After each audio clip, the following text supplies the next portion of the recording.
ચર્ચા શરૂ થતાં જ ગૃહમાં હોબાળો મચી ગયો। રાજ્યમાં પકડાયેલા ડ્રગ્સ મુદ્દે ગૃહ રાજ્યમંત્રી હર્ષ સંઘવીનું મહત્વપૂર્ણ નિવેદન। રાજ્યના યુવાનો અને ગૃહમંત્રી તરીકે નમ્ર વિનંતી કે વિપક્ષના નેતા જવાબ આપવા આવ્યો છું। ડ્રગ્સ મુદ્દે હું તમામ પ્રશ્નો આપવા અને તેના જવાબ આપવા બંધાયેલો છું। સાચી માહિતી દેશના લોકો સુધી પહોંચે તે અત્યંત જરૂરી છે। જિગ્નેશ મેવાણી સહિતના સભ્યોએ ડ્રગ્સ અંગે પ્રશ્નો ઊભા કરતા જ તમામ સભ્યો પોતાની જગ્યા પર ઊભા થઈ ગયા હતા। સતત દલીલો કરતા જિગ્નેશ મેવાણીને અધ્યક્ષે ગૃહમાંથી બહાર નીકળવા સૂચના આપી હતી। નિયમ 51 મુજબ જિગ્નેશ મેવાણીને ગૃહમાંથી બહાર કાઢવામાં આવ્યા।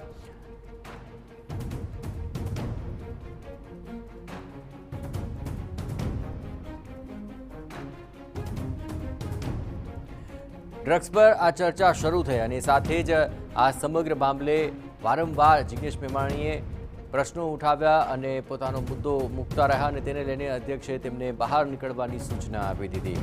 ડ્રગ્સ પર ચર્ચા શરૂ થાય એ પહેલા આ સમગ્ર ઘટનાક્રમ થયો। વધુ વિગતે વાત કરવા જોડાઈ રહ્યા છે ટીવીના સંવાદદાતા નરેન્દ્ર। ગૃહમાં કાર્યવાહી ચાલી રહી છે, શું પરિસ્થિતિ હાલ? जी विधानसभा गृहમાં અત્યારે હાલ ડ્રગ્સ પર ચર્ચાની શરૂઆત થાય એ પૂર્વે જ હોબાળો થયો છે અને એમાં અધ્યક્ષ દ્વારા કોંગ્રેસના ધારાસભ્ય જિગ્નેશ મેવાણીને ગૃહ છોડવા માટે સૂચના આપવામાં આવીને હાલ ગૃહમાંથી એમને બહાર તગેડી મૂકવામાં આવ્યા છે। મહત્વનું છે કે આજે જાહેર અગત્યની જે બાબતો છે નિયમ 116 મુજબ એની ચર્ચા શરૂ થઈ હતી અને ચર્ચાની શરૂઆત કારણ કે 850 કરોડનું જે ડ્રગ્સ પકડાયું છે એના પર આ ચર્ચાની શરૂઆત થઈ હતી અને એની પહેલા જ ગૃહ રાજ્યમંત્રી હર્ષ સંઘવી ઊભા થયા અને એમના દ્વારા તમામ લોકોને તમામ ધારાસભ્યોને ખાસ તો વિપક્ષને લઈને એક કટાક્ષ કરવામાં આવ્યો કે વિપક્ષ ડ્રગ્સની બાબતને લઈને રાજનીતિ ના કરે કારણ કે એમની સરકાર અથવા તો એમનો વિભાગ છે એ ડ્રગ્સને લઈને ખૂબ સારી કામગીરી કરી રહ્યો છે અને કોંગ્રેસના જેટલા પણ ધારાસભ્યો જે પણ પ્રકારના જવાબ અથવા તો પ્રશ્ન પૂછવા માંગતા હોય એ પ્રશ્નના જવાબ આપવા માટે અમે બંધાયેલા છીએ, પરંતુ ડ્રગ્સને લઈને રાજનીતિ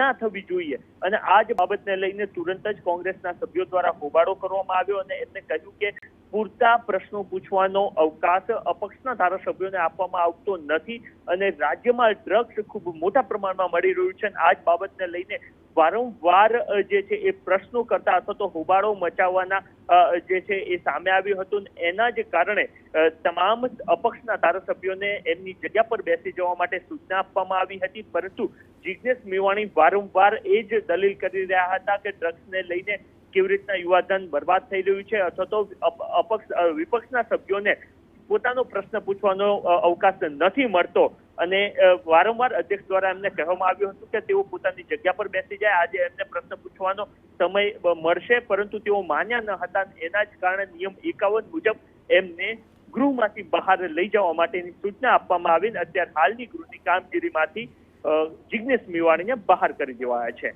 આભાર નરેન્દ્ર, તમામ ગતિવિધિઓ પર નજર રાખજો। તો સતત પોતાની વાત મૂકી રહેલા જિગ્નેશ મેવાણીને આખરે ગૃહમાંથી બહાર ખદેડી દેવામાં આવ્યા। અધ્યક્ષે ગૃહમાંથી નિયમ મુજબ તેને બહાર નીકળવા માટે સૂચના આપી હતી અને ડ્રગ્સ મુદ્દે હું તમામ પ્રશ્નો અને તેના જવાબ આપવા બંધાયેલું હોવાનું હર્ષ સંઘવીએ મહત્વપૂર્ણ નિવેદન આપ્યું અને સાચી માહિતી દેશના લોકો સુધી પહોંચે તે પણ જરૂરી હોવાનું જણાવ્યું।